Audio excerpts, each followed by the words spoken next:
Hello, everyone. This is your host, Manoj Tandon. Welcome to another episode of Dark Rhino Security Confidential. We have a fantastic guest today. Before I announce him, though, I have to tell you, please hit the like and subscribe button. It helps with the algorithms, and it helps keep allowing us to bring all this great content and these wonderful guests to you. So without further ado, I'd like to introduce you to Mr. Henrik Parkkinen. Now, you should really look him up. He is quite a talented individual. He is a globally recognized cybersecurity leader from Sweden, over 20 years of experience in the cybersecurity field, both on the offensive and defensive side.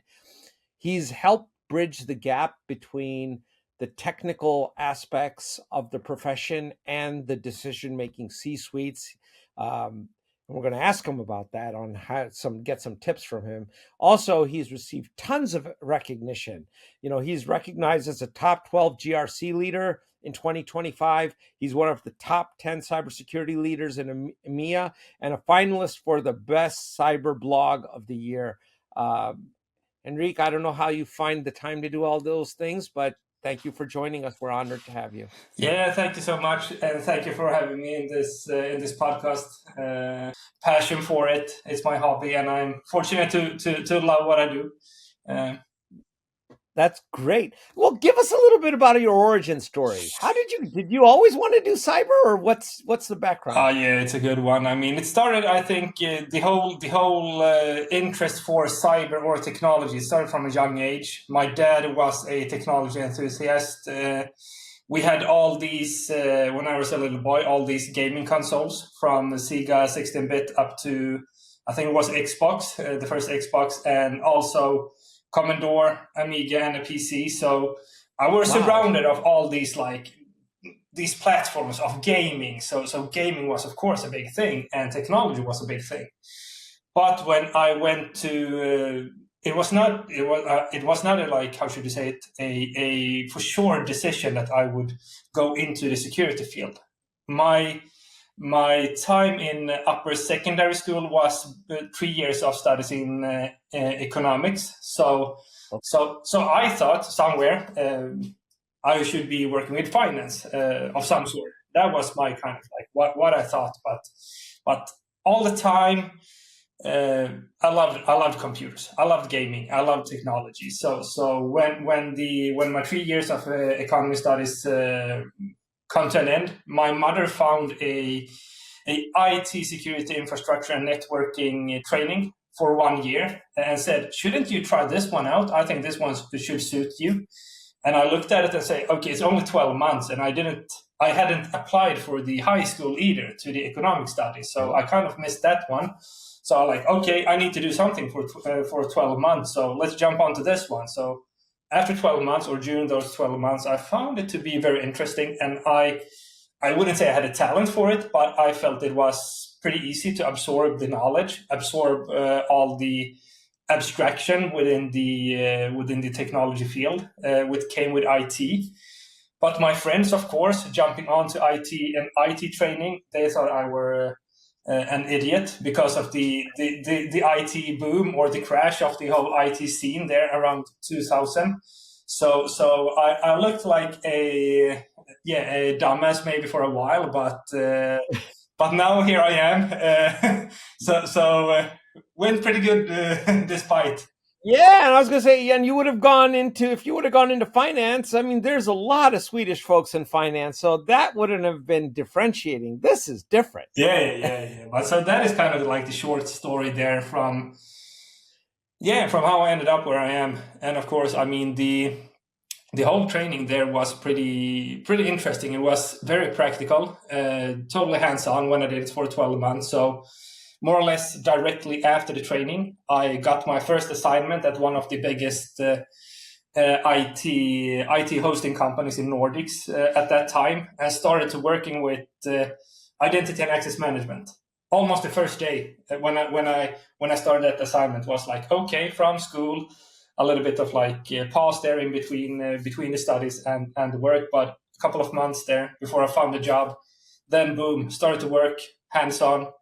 And it was pretty cool because very much of what I learned in the school was how it worked in the real life. But this was a big enterprise, so it was scaled with maybe 10,000 in comparison to the labs we did. But it was huge, the environment. But it was so close to what we learned. So when I came to the working life, I felt very prepared after those 12 months. So it was very cool to have that like carryover of the actual studies to the working life. So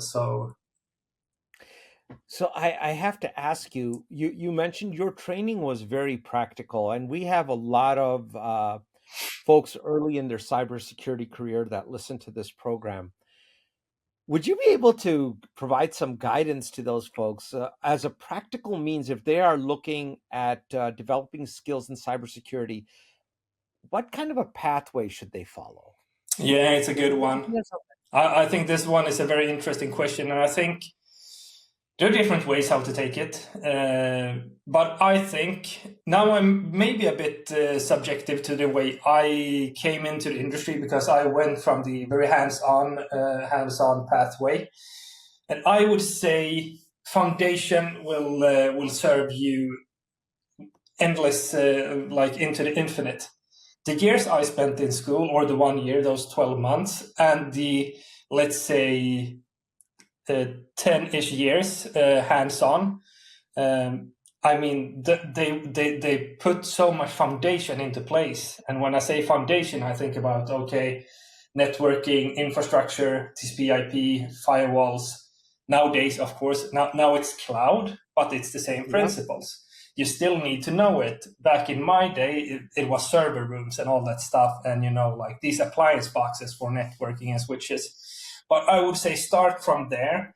And the same goes if you would like to go into, let's say, if you want to go into the offensive field, still start on the blue team side or the defensive side and understand how you build the stuff, and then how you will attack it. Because if you know how to build it, you know how it operates, it's much more easier for you to go into the offensive landscape. But there is no must that you need to do it. But I would say spend time on the foundation if you want to become good at cybersecurity. I think the foundational part is so important, and be curious about the hands-on stuff. There's so many good learning platforms today. Don't want to like drop any of the names here, but and the knowledge there, it's almost for free. You pay so little money and you get so much back.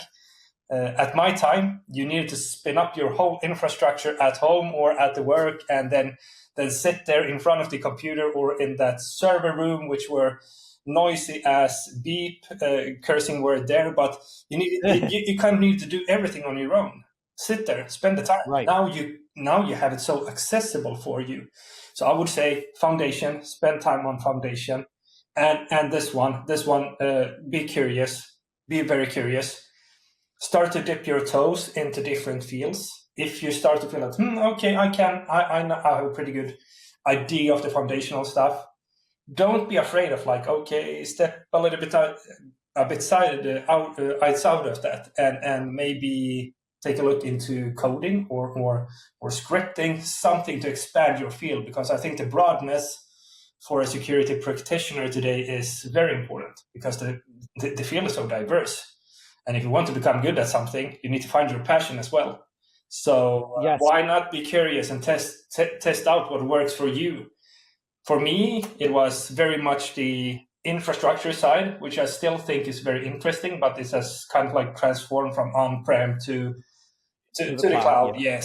But I mean, I think curiosity will serve you well, and don't be afraid of testing stuff out. That will help you to pivot into different stuff. But I think foundation is critical. And then, of course, networking as well. Have good people around you that you can ask the questions to. These days as well, good people are everywhere. There's so many communities that you can join. So why not try to be a part of a community if you don't have the friends around you? So I mean, so much more than it was when I started. No communities, no people sharing their craft, share their skills or the knowledge as much as today.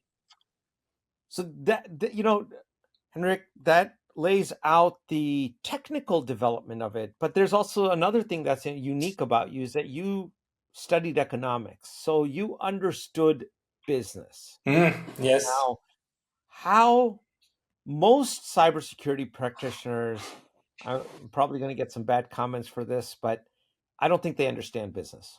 Mm. I don't think they understand how a business operates.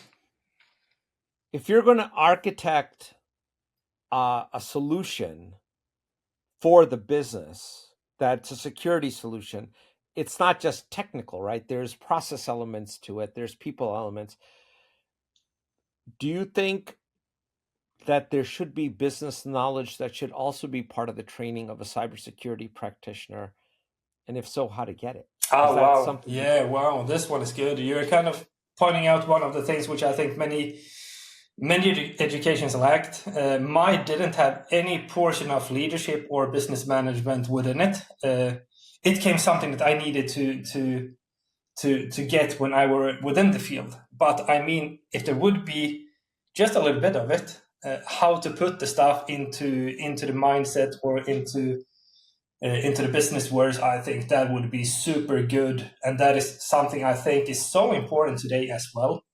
If we want to succeed, and if we want to succeed as a security leader, you're pointing out the truth of what I believe is something that much of the educations are lacking today. The business side. I mean, how should you be able to speak the language of the business without actually speaking about security? Being the translator or being the person who understands the business side and can pivot between the disciplines to make sure that you create value for your company. Because in the end, that is why we're here as security people. We are here to support the company. We are not here for a self-existence if we're not selling security products, but that is a different kind of business. But if we are there in a business context, we're there to support others to become successful, not ourselves. But of course, we should be good at what we do. So I mean, and how do you manage it, or how do you become successful? Is if you can't speak the language, if you can get buy-in for what you do, if you can be the person who influences your stakeholders. So yeah. That's a key one, right? I mean, because without money, nothing really ever happens. Yeah. And that, but I would also like, if we stepped up to the macro level, if you're going to be a security architect and plan a strategy, the strategy for a business that's selling beverages versus a bank are going to be totally versus a movie studio, totally different approaches to how you would secure their environment in many instances. Yes. Some commonalities, but the nature of the business is going to dictate things as well, right? I oftentimes think that cybersecurity folks really just focus on the technical parts of the equation, but they're there to enable the business because that's the only reason for them to exist. Yes. If you can't make movies or sell a product or do whatever financial deals you do, why do you need cybersecurity? I mean, yeah, exactly. Yeah. And no one wants to pay for it either. No one wants to pay more for a movie ticket and say, hey, this movie ticket is secure. No one wants to pay that extra for the movie ticket or for the beverages. But it's still needed, right? Otherwise, you can be out of business if you don't have security in place. But I think here we're into one of the elements of security which is less spoken about, but it's the contextual aspect of security. Each context where security exists is kind of unique, or should be contemplated, where you place security within the context. As you say, there's a difference between industries or organizations. There's a difference between the people in the organization as well. If you work in HR, or if you're a software developer, work in finance, or if you work in production. Dependent on where you work, the context will shift. And speaking with a developer in the same way as a person within a production industry, it's a different language because they do different stuff. But at the same time, they both could be the victim for a cyber attack, or the person who is maybe targeted. So I mean, what I think is critical is, of course, understand the business, but also be able to express what security means in in the context of your audience, the person in the other end. If it's a software developer, speak with him as a software developer and dependent on what security means for him. But at the same time, use these ones. They're very good. I'm pointing at the ears here. The mouth is very good at communicating stuff, but we can listen and we can hear so much if we ask the right questions to our audience as well. Many times we focus, as you said, there on the tech and maybe miss out on asking the right question to better understand, okay, what do we really need to enable, or what do we need to do to support the business? So Henrik, you bring up a great point here. Can you give some ideations on like how you would approach a random organization if they're asking you to build a cybersecurity program for them? What might be some interesting questions that should be asked that are never really asked normally? I would start, of course, from the very beginning and understanding, okay, what do they do? Reading stuff on their page, making my own research what they do, so that I have a good foundational understanding of what is the business about, how do they make money, where do they make money, where do they have the offices. But also when you speak with them, start to ask the question to them. I think this one is a very good one. Maybe not the first question, but a question that comes, let's say, somewhere in the middle in the interview process or somewhere. It's what does security mean for them? Sounds wow, that's a big one. You're going to get a lot of glazed eyes. They'll be like, what do you mean? Yeah. They're going to say, that means that we don't get breached. That's it. Yes. And that's a good answer. They say, we don't want to get breached. Okay, why? Then you can ask that question. Why don't we want to get breached? Yeah, because that would be negative for our brand. Then you start to spiral down here and say, okay, so is it the brand that is the most important one for you? Yeah, of course, because we're listed on the stock market, and if we get breached or data leaks or someone steals the stuff, brand damage, our stock will fall down in a multitude.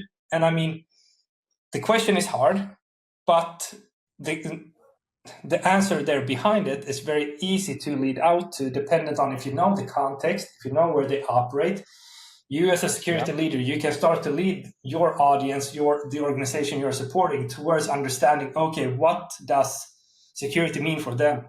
For some, it will be, or for many, brand and reputation, of course, but it could mean something totally different. And this answer usually comes down to that, as I said, dependent on where you are in an organization, that will also mean different things. For an HR department, for an HR department, they might not say brand and reputation. They might say something different related to maybe the people. But the finance might say something else. But even there, the HR department is there to facilitate the operation of the business. Yes. So I'd love to hear your comment on this, but usually when we, like some of the smaller businesses that can't afford talent like you, usually, but they come and ask, well, where do we begin? Usually we say, one way that to approach the problem that you can do internally and you won't go wrong is understand your revenue chain. Yeah. And start by really studying that and seeing what elements of that are vulnerable and protecting it. Yes. And that is where you dive down the rabbit hole. Now, for a larger company, it's a little bit of a different approach, but for a medium organization, they can very quickly start seeing, well, how do we make money? And that's everything from inventory management to shipping to production to order input. And what are the compute assets involved? What are the process assets involved? What are the people assets involved? Yes. And for that, you don't need a degree in cybersecurity. This is something every business could probably do if they are willing to put the time and patience in. Yeah. To build a real cybersecurity. Your thoughts? Yeah, but I think you're totally right there. I mean, it's a different, different angle to it. And usually one of the questions is, okay, what are your crown jewels? It's the same question, like the revenue stream here as well. What is worth to be protecting? And that is also something to elaborate on with your customer. Someone brings me in, I want to know what they see as their crown jewels. What do they want, or what do they need to protect or make sure is protected? Because every piece of data, every piece of information, every process, everything is not as equally important. Some are more critical and sensitive to the business, some are not.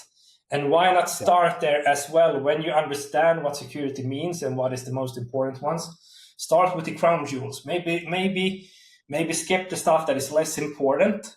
But I also think everyone, still today, it's strange that this is a thing, but do security hygiene right. Start to do it and do it. I mean, oh man, that's a topic. yeah. I mean, we shouldn't be speaking about it in 2025, but pick any security report and we read about it there, or any newspaper on a daily basis, we read about it there.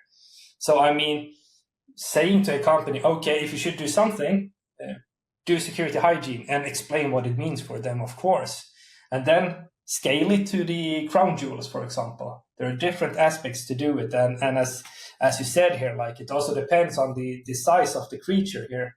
A big enterprise, of course, that will be a bit, not maybe harder. The principles are the same, how to achieve to the end goal, but I mean, then you might need a different approach because the program will be running for a longer time because of the nature of the creature. The change curve is so big. In the end, we have to deal with the human aspect of change enablement as well. So just making a teeny weeny little secure thing here, going from a couple of web browsers down to one, which is hard, and removing local admin rights and enabling two-factor authentication. Pretty simple things, but in the end, it's the people who are going to use it. It's not, if they didn't have it before, coming in as a security dude and saying it, we're going to lock down your computer here. They're not going to like that. No, they're going to. There's always, but on that one, if they're explaining the why behind things and that it won't impact their job, they're more likely to accept it. If it's just a mandate, then they probably will not be so happy. Yeah. So it's a few things that come up on that is, what do you do in a situation where, as a cybersecurity leader, the management team comes in and they're saying, hey, look, we have to hit this checklist for some compliance, whatever compliance may be. And can you tell us, how much of they saw a webinar and they said the MITRE attack framework. Well, what percentage of the MITRE attack framework are we covered against? Or they don't know what they're asking, but they're throwing these words out there. How much of the MITRE attack network our framework are we covered against? How much of how strong are we on our compliances? Are we using network segmentation? Tell me, Henrik, if this is all the case, then are we just solidly proof? And we're not going to get hit by a cyber attack, and it's all good.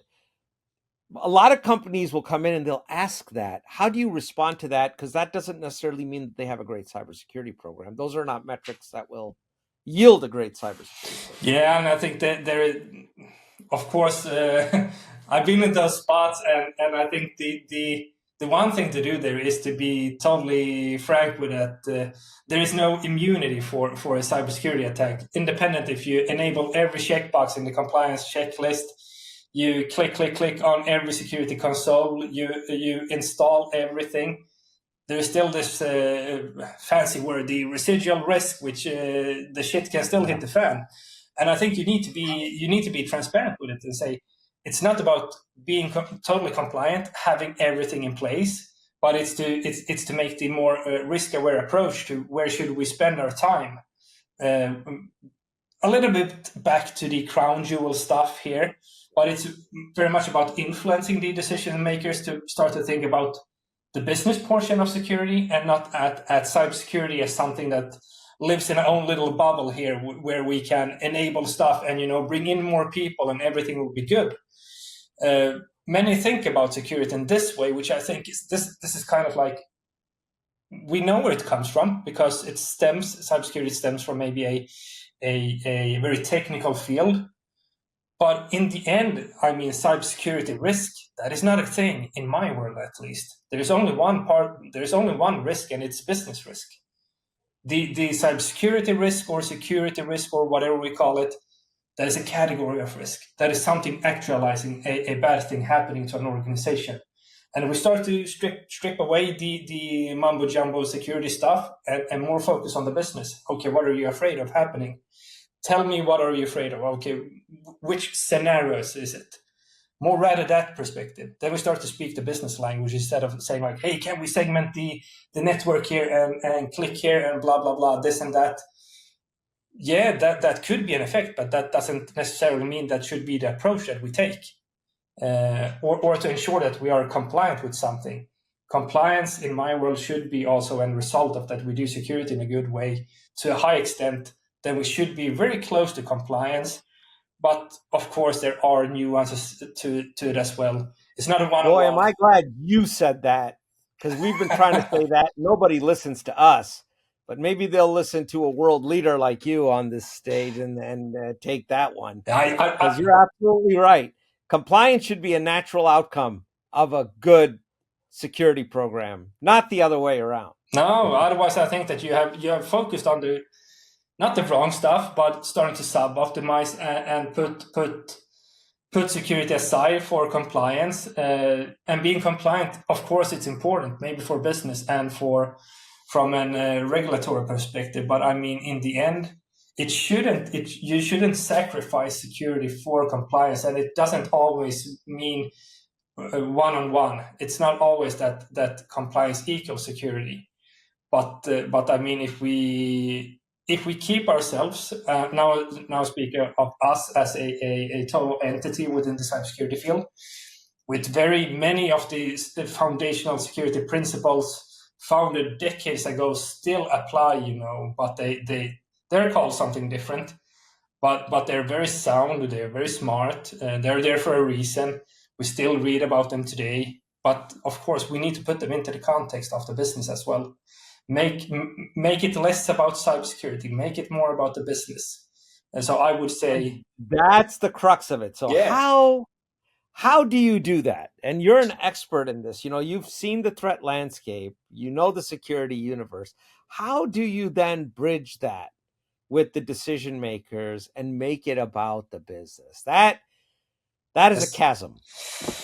Yes, it is. And the story here, I think the success will depend. It will not always land during one lunch break or during that one workshop. I think that you need time, and you need to facilitate your story and tell it in such a way so that you don't maybe scare people from the very beginning. So here and there, it can be good to have a scary story. But I mean, the most people, especially in the C-suite, they read the news, so they don't need more horror stories of what can happen. But I mean, craft the story in such a way so that they understand. Put the technical mumbo jumbo away. Speaking the terms of the C-suite and in their own language. They are not the experts on security. You are, but you need to be the translator. You need to be the translator and explain what maybe that downtime would mean for a factory going down if there is something nasty happening. Put it into context here. Put it into the context of the business.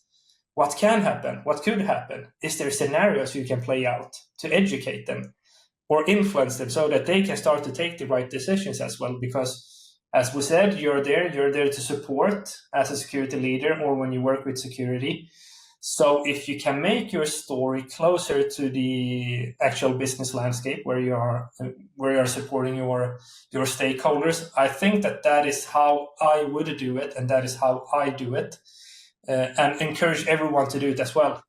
Saying that, is it easy to do it that way? Maybe not the first time, but if you practice it over and over and over again, you become better at it.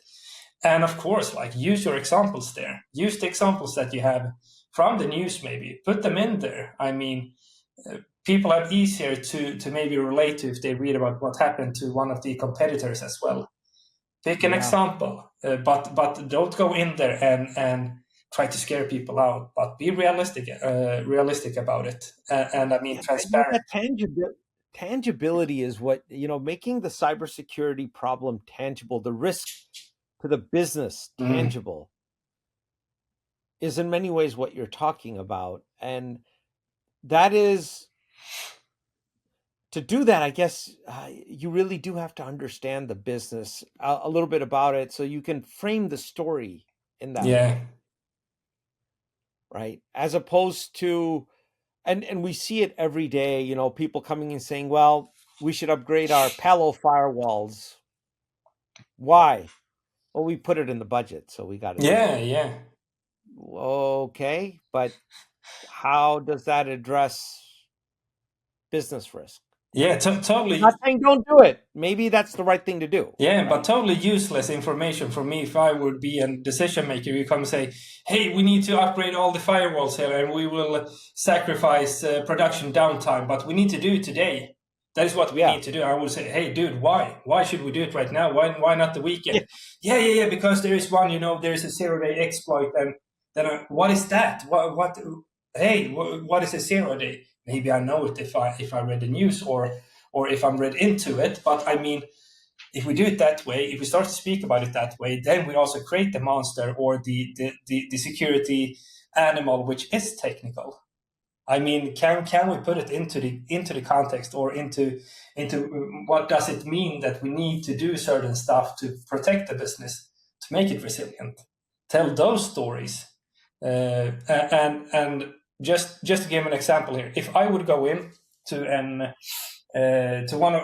my key stakeholders, start to speak as I do with a pen tester, or battle out some war stories about offensive security or how you can breach a company, they wouldn't listen to me at all. They would say, hey, what are you speaking about? Because they don't know security, but they're so important for me. But those stories maybe make more sense when speaking with a security professional, when I need to have my own team behind me because I see something that we need to do on a long-term plan. There, the technical language maybe makes sense within your own team or with your peers, but maybe not outside of the security team. So crafting your story, and I think it's a bit, how should we say, the storytelling aspect. It's kind of like it's said so many times, but there's so much value to it. Can you tell your story in such a good way so that anyone understands it? When you speak about security or cybersecurity, but even not speaking about it, can you frame it in such a way so that people understand why it's important? And there I think more about the business, less about the technology, less about security. What is the impact of the stuff that could happen?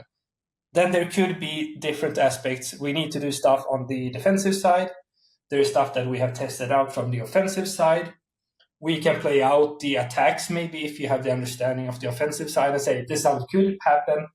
You can exemplify them into very, very easy examples or small little processes or visualize it for a decision maker. But I mean, usually you don't need to go there. If you can express it, what it means for you as the decision maker or the key stakeholder, that is more thinking about your crown jewels. Then I think that you are more or less solved the puzzle there. And of course, if there is curiosity, explain for me how an attack could happen. Okay, easy one. Then you go with it. But then you kind of already conquer that hill if you start to get those questions. Hey, explain for me how could this happen? How did a colonial pipeline attack happen? How did this one happen to this one or that? Now you got their attention. If you're getting those questions, you got their attention. But it's up to you. I mean, it's up to you as a security leader to get that attention. And if you arrive at that point, then you kind of like, oh, okay, here we became successful because you start to, how should I say here? You increase the awareness and also the interest for the subject. But it's up to you. It's up to you. But you shouldn't start there. You should start in the other end. Speak the language with the person in front of you in the context of who or she is. What are some of the pushbacks you get even when you take this approach, Henrik? Yeah, one classic one. This one, we have never been hit by a attack. We have never been hacked. This has never happened to us. Why should we spend so much time or money within in security when we can put it in for example, product development, which is our core business? And of course, here we come down to it. It's about risk. How much risk are you willing to take? If some says we don't want to do anything, usually there is maybe we could exemplify or reduce this the pushback here down to 3 simple scenarios. 1, we don't do anything. 0, we walk away and say, okay, you continue from where you are. We know that security hygiene here is at a low level. We have measured it. We have maybe done a penetration test, or we have done a self-assessment, maybe something towards NIST cybersecurity framework or CIS top 18 or something. We have measured. We have some data that we can correlate the decision with saying that we need to do something. But we can still take the decision here together with the customer and say, we don't do anything. Okay, one decision for sure. Always put it on the table and say, this one you can pick it. It's up to you, but explain the consequences. 2, do something. What that means, usually prioritize it based on where do we have the crown jewels? What is the low-hanging fruits? And the third option, do everything. Do everything in your plan that you present to the customer, like everything from top to bottom. Clear every check mark here in CIS top 18 or NIST, but usually that isn't the way maybe to go. I should say the middle ground here, do something, but pick the ones, as we were back there for a couple of minutes ago.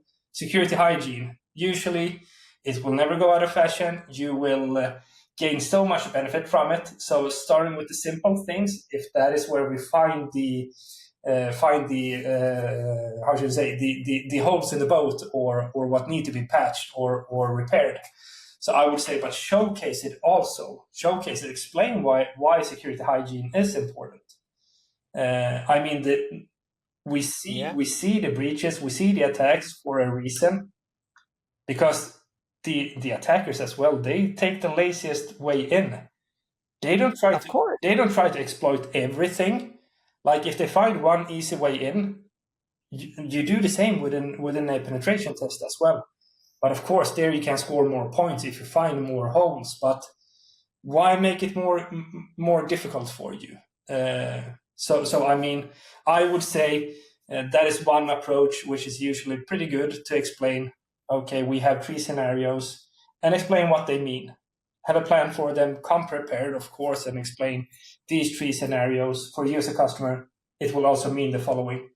What is the investment for the customer? They will say, okay, you come in here. Before I started out to work as an employee, it was over 20 years as a consultant. So many times, exactly this question you're asking me, I were faced with. But then one thing to think about for you as a security leader, it's to explain for the customer, what do they need to do? They need to do something, right? You come in there with your crew, or you're running a security program. But what does the company need to do? Can they only sit there and receive the stuff? How much can they receive, or what do they need to pitch in as well? Do they need to engage? To a certain extent, they will need to, because they will be a part of the change enablement, because everything will not be totally transparent for them. So at some point, they will need to pitch in as well. Or they will need to pitch in at the point where it goes into an operational phase, and they will need to operate the stuff that you leave behind you when you go to the next, your next gig or your next customer. So explain what it means as well for the customer. What do they need to do? Because it's for them you do it. So how should we say? Should we say it's not the hidden cost, but the incentives and what they need to pitch in with? What about using recovery as a mechanism to encourage action. So we know, I mean, we've seen various statistics, but anywhere from 60 to 70% of the backups do not typically work or restore an enterprise or a medium business if it's been hit. So there's often this ideation in their mind, well, we do back up everything. Everything is, even if the worst happens, we're good to go. But in reality, when you look at the statistics on it, it's not a very good number, right? Do you, as part of your exercise, say, well, if you're going to pick the first option of not doing anything, prove to me and to yourselves that you can actually recover by not doing anything? Yes. And I think a lot of people might be surprised as to what happens if they really do that exercise. They won't be able to recover. Yeah. I mean, that is because they don't exercise it. They don't do it. They skip the exercise part. They have the backups, but when there is game day, they don't know how to do it, or they don't know even if it works. But there is also one other element or aspect to this one, which I think is even more critical, or can be at least. It's where everything starts. It's the identification part. Have you identified your assets even? Do you know where they reside? Have you coverage of all the not all the assets, but the crown jewels? Are they covered with the backup? At some places where I've been in my past, when that question is asked, it has been, oh crap, we have this part which we don't back up. But that we realize now when we start to contemplate the question. They say, yeah, we have recovery here because that was one of the questions we went through in the self-assessment. But when we start to scratch the surface and dig a bit deeper, we start to identify that, okay, but the assets, which you said here somewhere when we spoke about the identification and asset management and blah, blah, blah, crown jewels, they're not covered by the backup. They're not, you cannot restore them because you don't back them up. They're not, you don't have them in a secondary or third place, or the, so it's like something to send to everyone, every organization. Make sure that you identify your crown jewels at least. Every asset will be hard. Asset management, it's a pain for almost everyone. It's very painful. Yeah. And I think even if you can afford the likes of Atanium and can figure out everything that's your network is connected to, even then it's really hard. Really, really, really hard. Yeah. But the crown jewels should be something that should be identifiable. Yeah. And it's pretty easy as well. You kind of know, if I would ask you as well, like, okay, what are your crown jewels in your home? Pretty quickly you can start to mention them, what is important for you, and then you start to like, okay, are these covered by my insurance? Do you have them in a vault if the fire goes or if something bad happens, or if a water pipe breaks, or I don't know, a disastrous scenario happens? But it's very easy when you start there, and it sounds so cheesy and a bit cliche to speak about crown jewels, but it's very, people can relate to it when you speak about it. So I think it's a very good analogy when you say crown jewel. It tends to spark something in the brains of your audience. Yeah, those diamonds, they are actually our IPs here. It's IPs that we need to protect, the intellectual properties, the code base here. And then there you go. Okay, how do you protect them? Then you can start to ask that question. We don't back them up. It's stored on the local computers. I'm picking bad examples here, but this happens. We've seen it happen. Oh, it happens all the time. Yeah. Even today, that's an example of hygiene, right? Yes. Still happens. I mean, we run into companies that haven't changed the default password on some of their databases. Yeah, classic. All right, that's a classic. I'm like, I didn't think that still happened, but it happens. Yeah, it happens today. And it will keep happening. I mean, it will keep. And think about it only with the also this one, the shadow IT trend, or whatever we started to call it a couple of years ago, and all the cloud services. It's so easy these days back in the dinosaur age, when I started, not that long ago, but when I started my career, it was a bit harder to smoosh in a shadow application or spin up a server, because you needed to put it into the rack, into the server room, and then do something about it. But now you can go out and click click click. Yeah, so 2 seconds, you have a server. yeah. I mean, we'll see more about it. I mean, and only AI is one another topic there where Now, I was going to say, how is your approach changing because of AI? What's that doing to your approach?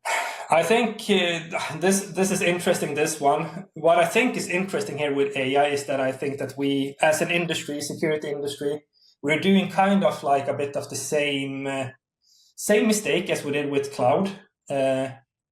We jump on with the opportunistic perspective, which is good. It's good. I'm a pro AI dude. I like AI. Been reading about it and kind of like I'm not an expert on it, but interested in it since 2015, something. But what I think is interesting is that we look at it very opportunistic, jump onto it as we did with the cloud. We jumped onto it. Then after a while, a couple of years, we started to realize, what about the data transfer to a foreign company or a third party company or to another country, or all these laws that pop up? There started to be like the security mindset of something that maybe we should think about what kind of data we place in the cloud for some reason. And now, tada, we're kind of doing the same mistake with AI as we did with the cloud, which is interesting for me that we didn't really learn, or did we learn from the cloud era? Human nature doesn't change, Henrik. Yeah, it never changes. And remember, convenience always wins over security. Time to market wins over quality. Yeah, it always. Yeah, it should. I mean, it should be, because it's driven by business as well. It's driven to enable business or to win the competition. But I mean, it's fascinating that we as security leaders or security practitioners or a community, we have done the mistake once, not so long ago, but now we tend to do it again and again and again. Why didn't we learn from it? Why didn't we? Cloud governance became a big thing there when cloud became a thing, and now AI governance seemed to be a thing where security is a part of it. But it's like a deja vu moment for me. Like, it was not so long ago when this happened, but then it said cloud on this box. Now it says AI on this box. So it's interesting that we maybe don't pick from the learnings when we go into the future, because I think that we know so much about the future that is in front of us. We know what is happening. AI, which came, it came almost as a surprise for many people. Like, oh, now AI came here. Oh yeah, ChatGPT revolutionized, and For look sure. at how quickly it got adopted by hundreds and millions of, and it's wreaking havoc in universities right now. Yeah. I mean, it's making in law revolution. practices. It's that genie is not getting put back in the bottle. No. It's too late. And I mean, but we knew it. We knew it. We had it in front of us for so many years. We knew it. Okay, it's coming. It's coming, but we didn't do anything about it. We didn't maybe spend so much. When I say we, security people and everyone within it who were interested in AI, we didn't maybe take action to it. We were kind of like, okay, it will come one day. Then just overnight, boom, we were sitting there, and okay, someone put out the genie from the bottle, and now we're there. We can't put it back. But we didn't really prepare for the future. And I mean, this is not the last time the future. The next day will come, or the future will come and knock on the door. I think that we should spend more time on just trying to forecast. Okay, what is in there in the future? Well, you remember, there's an old saying, and I forget who it's attributed to, but those who don't learn the lessons from history are doomed to repeat Yes, So yes. mistakes, right? History was one of my worst courses when I were in when I were in school. But I heard this one, but I don't know who said it. I don't know who said it, but that's in fact what's happening right now, Yeah, right? yeah, and I mean, one of my colleagues who I were speaking about this subject with, he said, yeah, but it will be like this forever. His take on it was because we're humans, and as you said here, Human Manoj, nature doesn't change. history doesn't change. No. And as you said here, Manoj, we are driven from an opportunity perspective as well. If there is something can put us aside from our competitors or enable business, of course we'll take that one. We will take risk, and at the same time we maybe can't contemplate every negative risk, but I would say we could contemplate the future a little bit more, at least try to look in front of us, because we know the stuff that is coming, and we have never been better equipped than now, with the help of AI, of course, but the help of all the collected knowledge out there. Podcasts as you are running here, I mean, where smart people share great info. The info is out there. I mean, we have so much more info and so much data, so we could be better prepared.